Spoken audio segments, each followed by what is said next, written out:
Judas Iscariote, el hombre que delató a Jesús, el autor de la traición más infame realizada jamás. Judas es la encarnación de la vileza absoluta. Es el personaje más execrable de la historia de la humanidad. Maligno, demoníaco, lo peor de lo peor.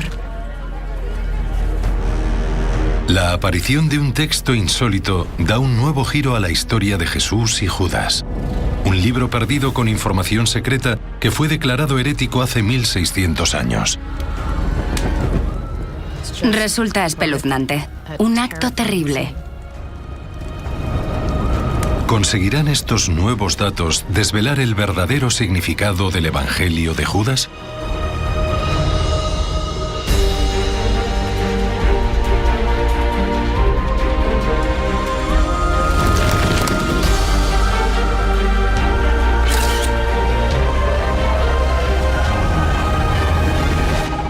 Los enigmas de Jesucristo.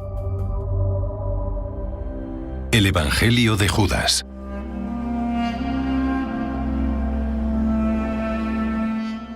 Judas es uno de los peores villanos de la historia de la humanidad. Judas se ha convertido en el símbolo por excelencia de la traición. El hombre que traicionó a Jesús por 30 monedas de plata. El crimen de Judas resulta tan incomprensible como increíblemente atroz. Traicionó a su propio amigo. A continuación, una noticia impactante, una nueva traducción de un antiguo manuscrito. Apenas 25 pliegos de papiro muy deteriorados escritos en un antiguo dialecto copto. El Evangelio perdido de Judas cuestiona el desprecio que rodea a este personaje.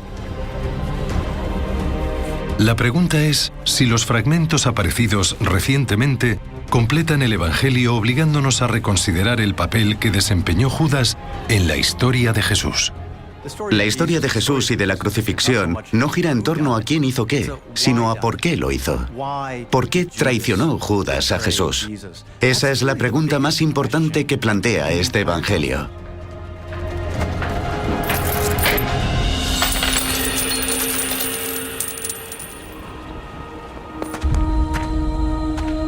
En los Evangelios del Nuevo Testamento, Jesús va sumando seguidores a medida que avanza en su viaje por Galilea y Judea. De entre todos ellos eligió a 12 para que fuesen sus discípulos más cercanos. El término discípulo significa aprendiz o estudiante. Cuando Jesús nombra a sus discípulos, lo que quiere es formar un grupo de estudiantes. Desde pescadores a recaudadores de impuestos, la procedencia de cada discípulo era muy dispar. Fue muy selectivo. Seleccionaba de manera deliberada porque quería formar un grupo muy variado. Es muy posible que Judas fuese uno de los primeros. Jesús no solía equivocarse con las personas. Todas las que eligió como discípulos tenían significado para él. De los 12 discípulos, Judas fue el elegido como tesorero. Fue a él a quien Jesús confió el dinero. Jesús creía en Judas. Era el seguidor que él anhelaba.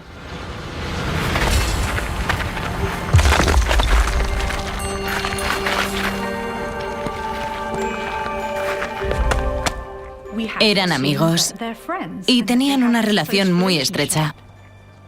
Era especial. Sin embargo, a pesar de ocupar una posición destacada, algo debió ocurrir para que Judas acabara alejándose de Jesús y perdiendo la fe en él hasta el punto de traicionarle. Los Evangelios del Nuevo Testamento narran un momento crítico que tuvo lugar aquí, a 2 kilómetros de Jerusalén. Según los Evangelios, el pueblo de Betania es el lugar en el que Jesús pasó la última semana de su vida. El reino de Dios no siempre está visible. Según el Evangelio de Juan, la escena tuvo lugar en casa de Lázaro, el hombre al que Jesús resucitó de entre los muertos. Pocos días antes de ser crucificado, una mujer se acercó a Jesús para ungirle los pies con ungüentos y perfumes muy caros. Maestro. María ungió a Jesús con un bote entero de perfume de nardo puro, el Chanel número 5 de la antigüedad, lo que equivalía al sueldo anual de un jornalero. Los que estaban allí se escandalizaron. Mucho mayor fue la sorpresa para el tesorero del grupo, Judas. ¿Por qué tiras el ungüento de este modo? ¡Déjala en paz! Jesús predicaba sobre las virtudes de la pobreza, sobre ayudarles y compartir con ellos. Y de pronto, permite que esa mujer utilice un montón de perfume muy caro con él. Habríamos conseguido bastante dinero por él para dárselo a los pobres. Es como si las reglas no fuesen las mismas para los discípulos que para Jesús. No cabe duda de que Judas se sintió muy molesto por algo así. Fue un punto de inflexión para Judas, porque justo después de presenciar cómo le ungían, acude a las autoridades y les dice: yo entregaré a Jesús.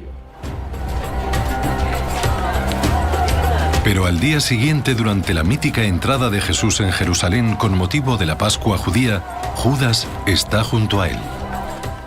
La festividad de la Pascua judía dura una semana, y con ella los judíos conmemoran el éxodo desde Egipto. La llegada de Jesús intensificó el fervor de las masas y las autoridades preveían que habría altercados.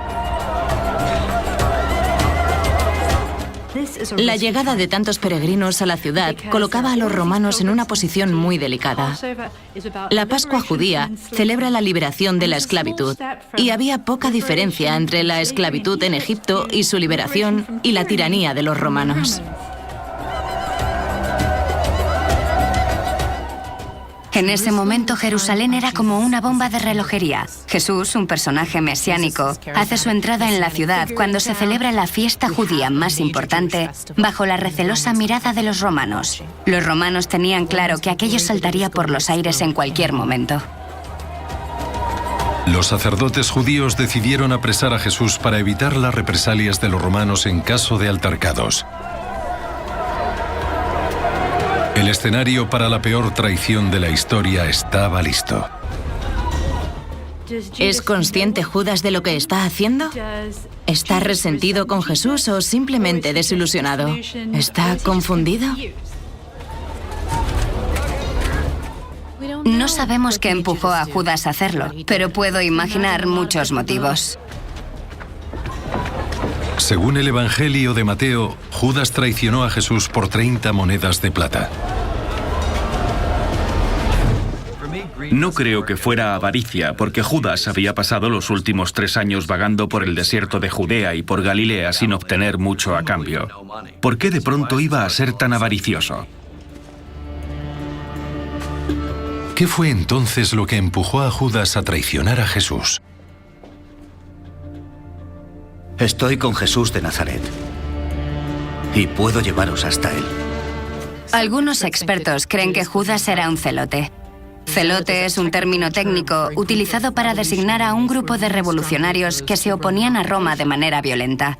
Si Judas fuese un celote, puede que se sintiese frustrado por la falta de acción de Jesús, por su falta de relevancia política.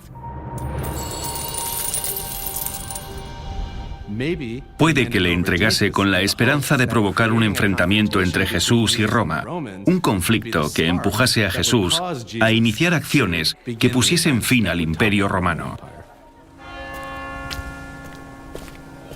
Estas intrigas políticas conforman el telón de fondo de uno de los momentos más célebres de la vida de Jesús, la Última Cena. Este lugar es el cenáculum. La palabra procede del latín cena. Y en este lugar es donde se celebró la Última Cena. El ambiente durante la Última Cena de Jesús con sus discípulos fue muy tenso. Llevaban una semana en Jerusalén y se habían producido muchos altercados con las autoridades. Presentían que algo grave iba a pasar. ¿Dónde estabas? Vamos.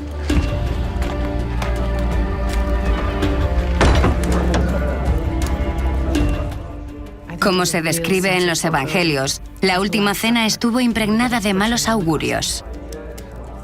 Comencemos. Esa comida era especial. Esa intimidad de compartir la comida era como estar en familia. Y Jesús anunció que uno de ellos, uno de los 12, le traicionaría.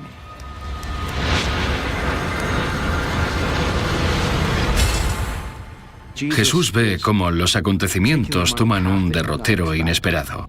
Todos sienten el horrible aliento de la muerte sobre Jesús y se sienten impotentes. Es aquel a quien yo le dé el pedazo de pan que voy a mojar.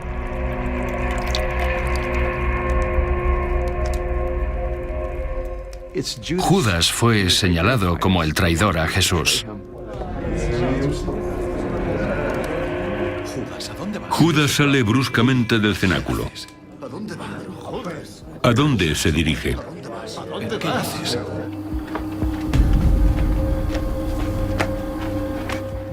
La última cena.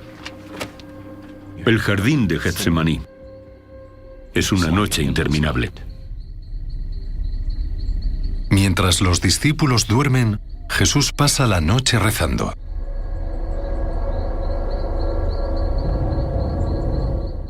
Se siente tan angustiado y desconsolado que llega a sudar sangre.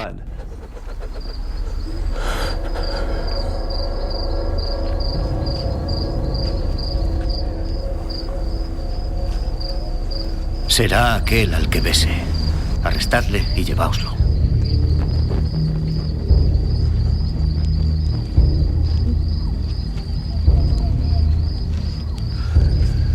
Maestro. Judas se acercó a Jesús y le regaló un gesto en principio cargado de amor, pero en realidad envenenado. Le besó.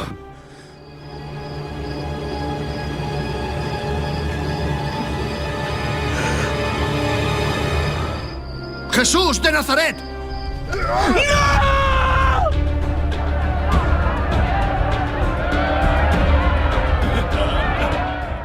Judas es el responsable de una de las mayores crueldades, traicionar al inocente Jesús.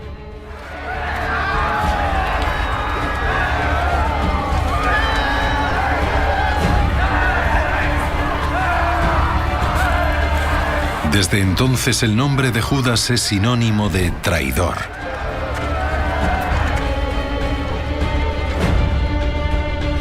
Pero casi 2000 años después surge una nueva versión de esta infamante historia. El Evangelio perdido de Judas, que arroja nueva luz sobre este despreciable acto.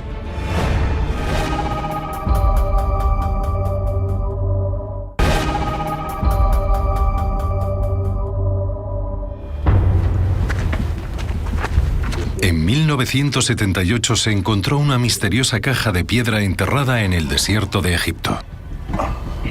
En su interior está lo que parece ser un texto bíblico escrito en una antigua lengua que tardaría en ser descifrada. Es una mezcla de corto maltés y una película de Indiana Jones. El misterioso documento se sumerge en el turbio mundo del mercado negro de antigüedades para volver a aparecer en Ginebra. Ahí están los bancos y la gente acaudalada. Es el mercado más ostentoso que pueda imaginarse. Steven Emmel, especialista en lenguas antiguas, viaja a Suiza para investigar. El gobierno egipcio no autoriza la extracción de ningún hallazgo, salvo que forme parte de un proyecto arqueológico. Por eso pensábamos que el manuscrito era auténtico, pero la reunión resultó un tanto clandestina. ¿Qué tal? Tuve la impresión de que el egipcio, la persona que a mi entender era el propietario del papiro, estaba muy tenso, preocupado, nervioso. Tuve la impresión de que era el tipo de persona que va armada. Sin ni siquiera saber de dónde procedían exactamente las páginas, Emmel y sus colegas fueron presionados para que determinaran su valor. Pude reconocer el nombre de Judas, pero estaba escrito en un dialecto del copto que no me resultaba familiar. Queríamos comprarlo, pero ¿cuál era su precio? Entonces soltaron la bomba. Aquel hombre quería $3 millones. Es un precio que no pueden pagar. El egipcio hizo un gesto a su socio para que cerrara la caja y terminó la reunión. Un año después vi el códice copto en Ginebra. El propietario lo llevó a Nueva York para intentar venderlo, pero no tuvo suerte. El propietario depositó el códice en una cámara acorazada. Allí permaneció casi 2 años hasta que otro comprador consiguió convencerle para que lo vendiera. Una vez más tuve que abrir esa caja. Las páginas se habían pegado y había trozos de papiro desparramados. Chacos se lleva el manuscrito a Yale porque no está segura de qué puede tratarse. Dijeron, ¿sabéis qué es? La supuesta existencia de este texto se remonta a la antigüedad, pero nadie había visto el auténtico Evangelio de Judas. Pero no todo eran buenas noticias. La restauración costaría una fortuna. Chacos se pone en contacto con el marchante de manuscritos Bruce Ferini para conseguir financiación. Me dijeron que Bruce Ferini era un marchante de manuscritos muy respetado y que uno de sus clientes era Bill Gates. Era justo lo que necesitaba. Ferini vio la oportunidad de sacarle provecho y decidió comprar él mismo el manuscrito para revenderlo después. Extendió 2 cheques por un total de $2,5 millones por el Evangelio de Judas. Y los recuperó. Chacos se ve obligada a reclamar la propiedad. A Ferini no se le ocurrió otra cosa que coger los documentos y el papiro y meterlos en el congelador dentro de una bolsa. Es cierto que ese es el tratamiento adecuado para determinados libros y manuscritos en papel, pero en ningún caso es una medida de conservación para papiros. Pero hizo algo peor. Quitó algunas páginas del final del libro para ponerlas al principio y que tuviese mejor aspecto a la hora de presentárselo a un posible cliente. Hacer lo que hizo ha dado lugar a muchos quebraderos de cabeza.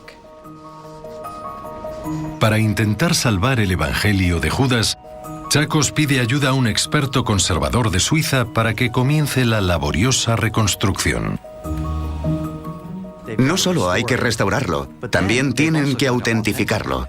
¿Alguien puede corroborar que es real? ¿Alguien sabe si es una falsificación?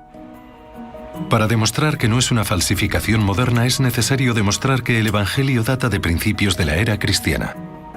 Sometieron el papiro a la prueba del carbono 14 y resultó que era antiguo. Sometieron la tinta a la misma prueba y resultó que también era antigua. El Evangelio de Judas era auténtico. Aparece una nueva traducción de un antiguo manuscrito.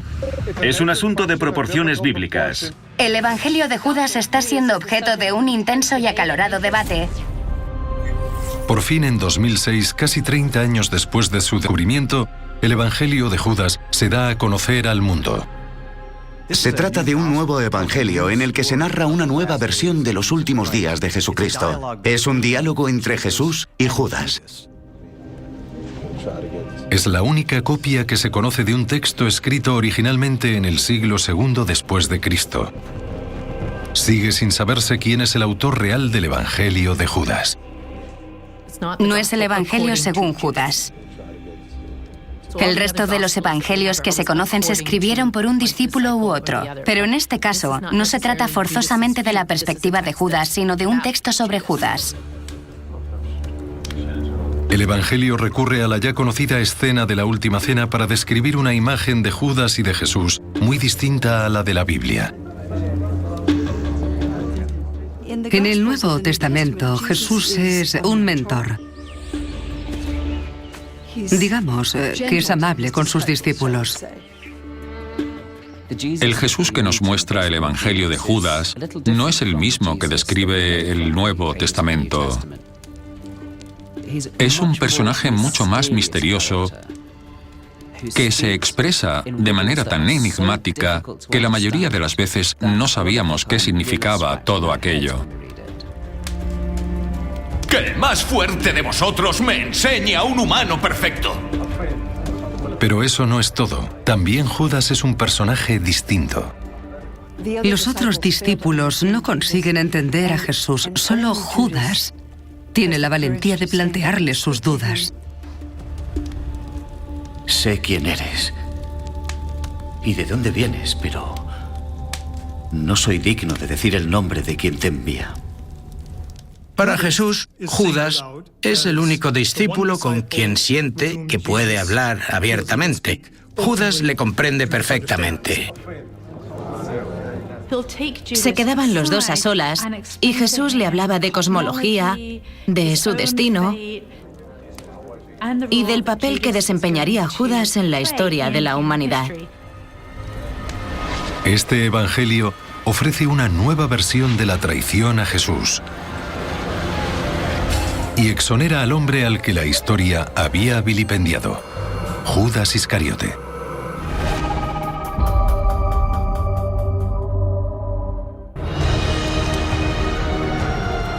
En el nuevo Evangelio, Judas fue el discípulo elegido por Jesús en la Última Cena para recibir una revelación a través de una extraña visión. ¡Maestro! De pronto se vieron envueltos en una nube, un espacio que irradiaba luminosidad. ¡He tenido una visión!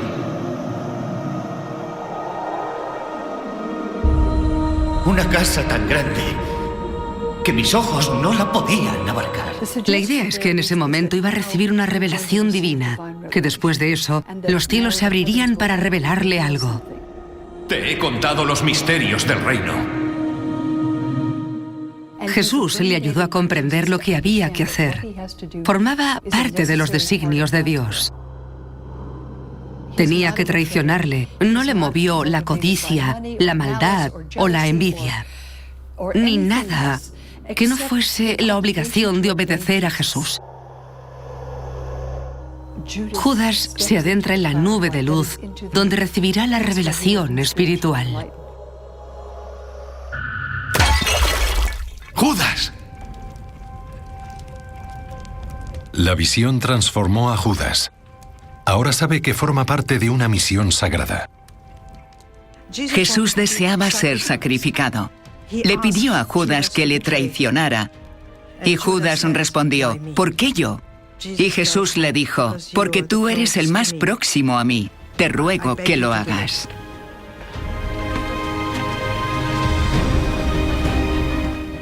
Comprende lo que sucede. Sabe que está ayudando a Jesús. Y también sabe que será odiado para siempre por lo que está a punto de hacer. Judas hizo lo que Jesús quería que hiciese.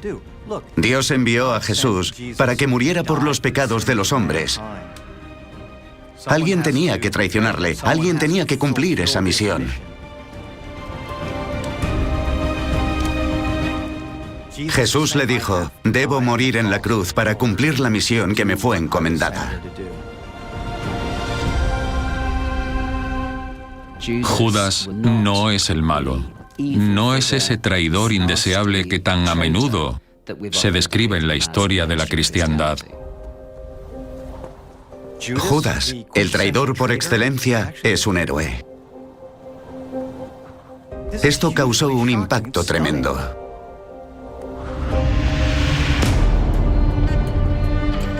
El Evangelio de Judas plantea una relación completamente distinta entre Jesús y Judas. En él, Judas no es un traidor, sino un aliado de confianza. El elegido por Jesús para ayudarle a cumplir la misión divina encomendada por Dios.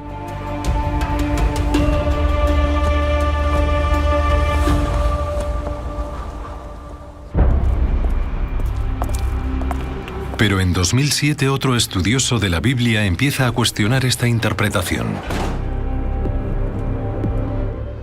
Empecé a traducir por mi cuenta el Evangelio de Judas. Y enseguida me di cuenta de que algunas de las palabras elegidas para la traducción no reflejaban realmente el idioma copto.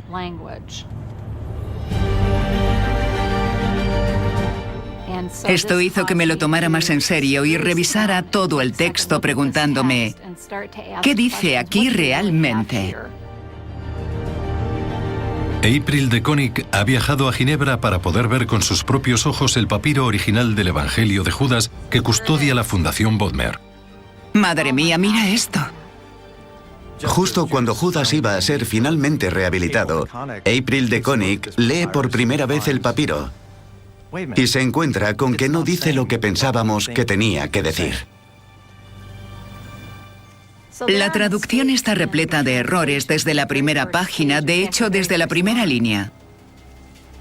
Se optó por determinadas palabras y se reconstruyeron algunos fragmentos que faltaban en el manuscrito, que no reflejaban lo que yo tenía ante mis ojos. De Konig vuelve a examinar un momento clave del Evangelio perdido cuando Judas tiene su visión. ¡Maestro! Creo que esta línea de la traducción original es la más problemática. En copto, Jesús denomina a Judas el 13º demonio, pero en la traducción original, demonio se tradujo como espíritu. 13º espíritu. ¿Por qué te esfuerzas tanto? Lo cierto es que significa demonio. Una sola palabra cambia todo el sentido del texto. He tenido una visión. ¡Tú, 13º demonio! El Judas que descubrí cuando hice mi propia reconstrucción no era un héroe. Judas es un ángel caído, un demonio.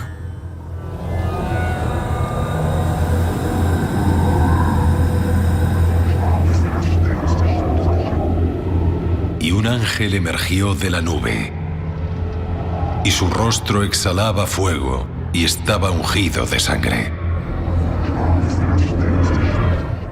Según la traducción de April de Konig, Judas no es malo, es el demonio.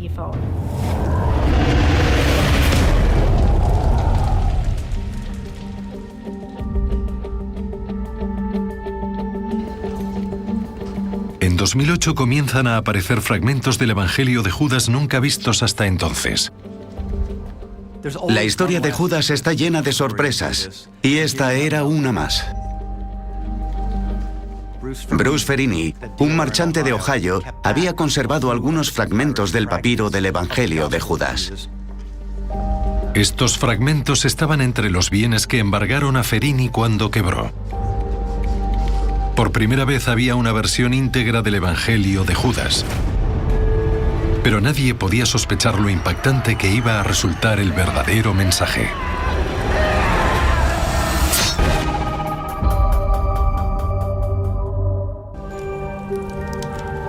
La traición a Jesús es uno de los crímenes más infames de la historia. El descubrimiento del Evangelio de Judas volvió a colocar a Judas Iscariote en la picota. Los fragmentos que faltaban revelaron información desconocida hasta entonces. El fragmento más relevante para los estudiosos está en la página final porque en él parece estar la respuesta a quién entró en la nube mencionada al final del texto. Antes de que los fragmentos que faltaban volvieran a aparecer, los estudiosos dieron por hecho que fue Judas quien entró en la nube. El que entrase en la nube sería el que ascendería a los cielos.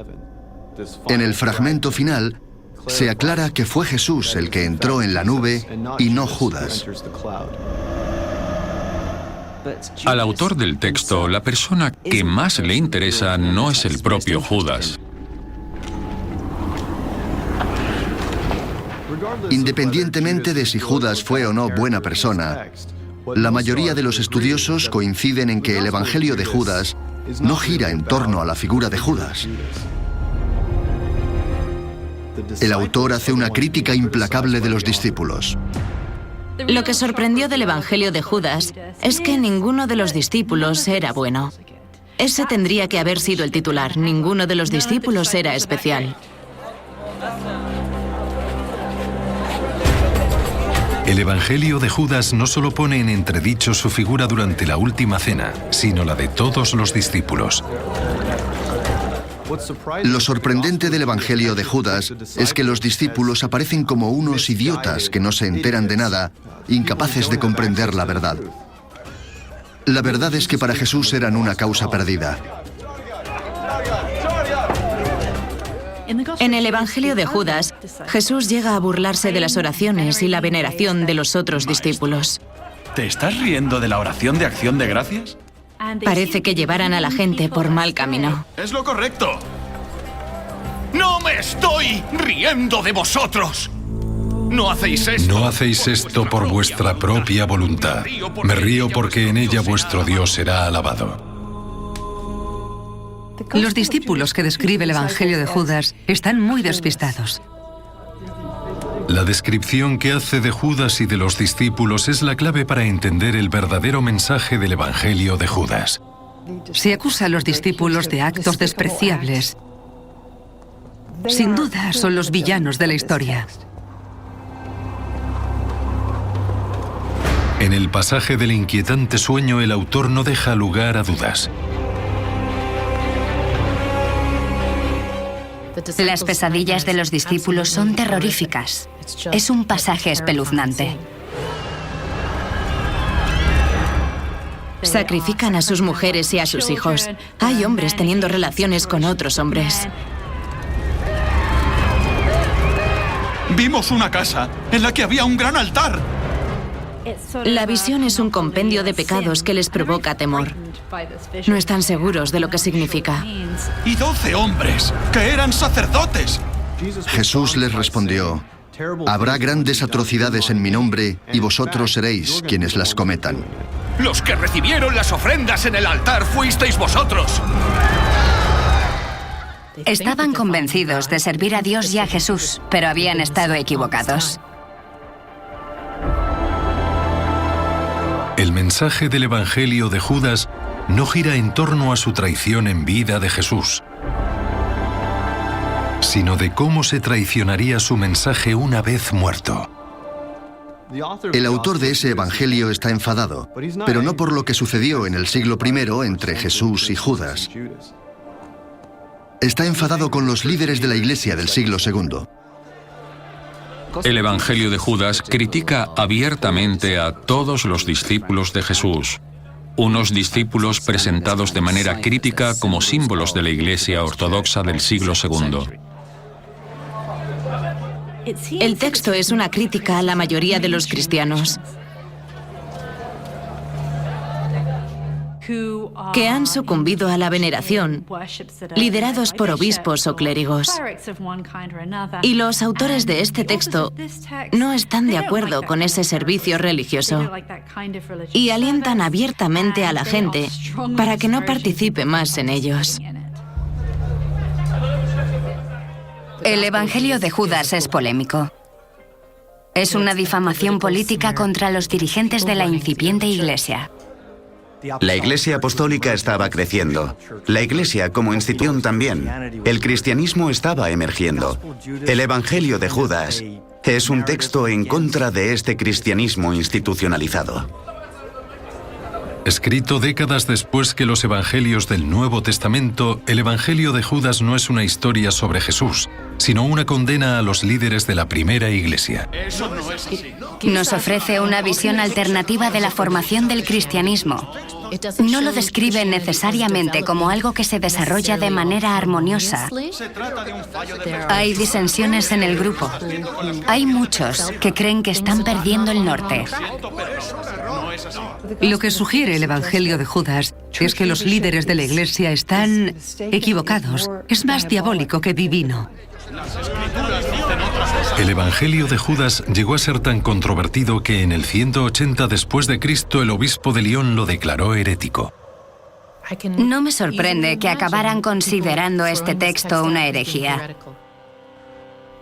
Cualquier miembro de la Iglesia Ortodoxa del siglo II que lo leyese, sin duda se molestaría por lo que allí está escrito.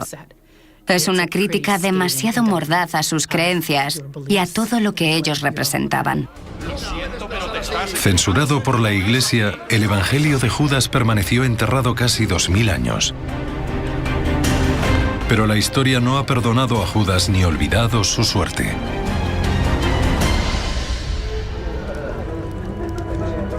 La nueva traducción del Evangelio de Judas es algo más que la mera historia de un infame discípulo. ¿Por qué entonces se le conoce como el Evangelio de Judas? El autor de ese evangelio eligió a Judas como protagonista del texto por su fama. En la antigüedad era un foco de atención tan importante como lo es en la actualidad. Mi teoría es que la persona o personas que escribieron el Evangelio de Judas, sin duda, decidieron de manera consciente elegir un personaje al que la Iglesia Ortodoxa no aceptaba. El protagonista del Evangelio de Judas no es muy diferente al Judas que encontramos en las páginas del Nuevo Testamento. El personaje de Judas siempre ha resultado complicado.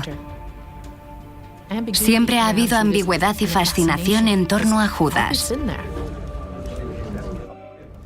Es imposible que inventaran un personaje dentro del círculo íntimo de Jesús que acabase traicionándole. No se trata de un personaje mítico. Sin duda, Judas experimentó conflictos. Fue una persona real con emociones reales. Es una persona que depositó todas sus esperanzas en Jesús y que acabó defraudado. Reaccionó de manera desproporcionada y acabó entregando a Jesús a las autoridades judías en el jardín de Getsemaní. Pero la historia no acaba ahí. Es imposible saber qué pasó exactamente con Judas después de la traición. ¿Estuvo presente durante el juicio de Jesús para ver qué pasaba? ¿Vio cómo Pilato le condenaba a muerte? ¿Llegó a ver la flagelación y tomó verdadera conciencia de lo que había hecho? Cuando se supo que no solo le iban a quitar de en medio, sino que le iban a humillar públicamente en la cruz, Judas se arrepintió.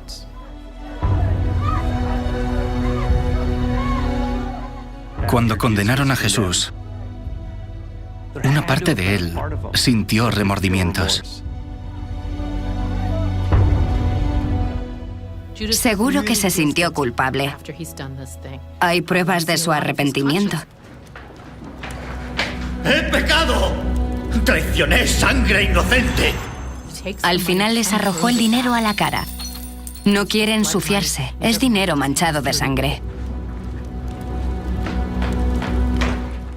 Lo de Judas resulta escalofriante, porque lo estaba haciendo bien y cometió un error que ya no había manera de enmendar.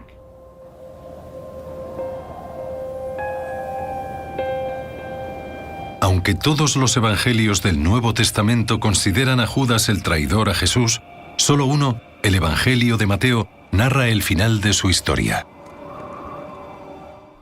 La historia de Judas es una tragedia. No se trata de cómo Dios le abandonó, sino de cómo Judas se abandonó a sí mismo. Lo lamenta, pero no se arrepiente. No confía en poder ser perdonado y eso le atormenta hasta el punto de ahorcarse.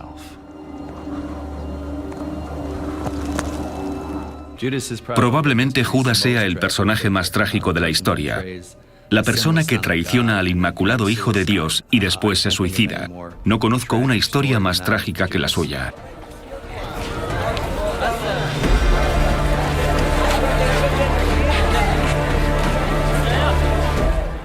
Judas resulta cautivador, porque es alguien que conoció a Jesús y que a veces tomaba la decisión adecuada.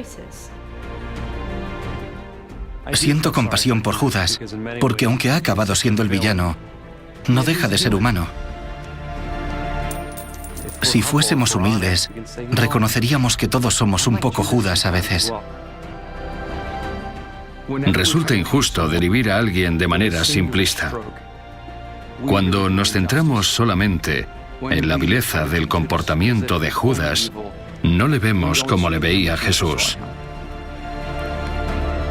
Creo que considerarle un monstruo nos hace perder humanidad. Tal vez no podamos rehabilitar la figura de Judas, pero sí podemos sentir cierta compasión por él.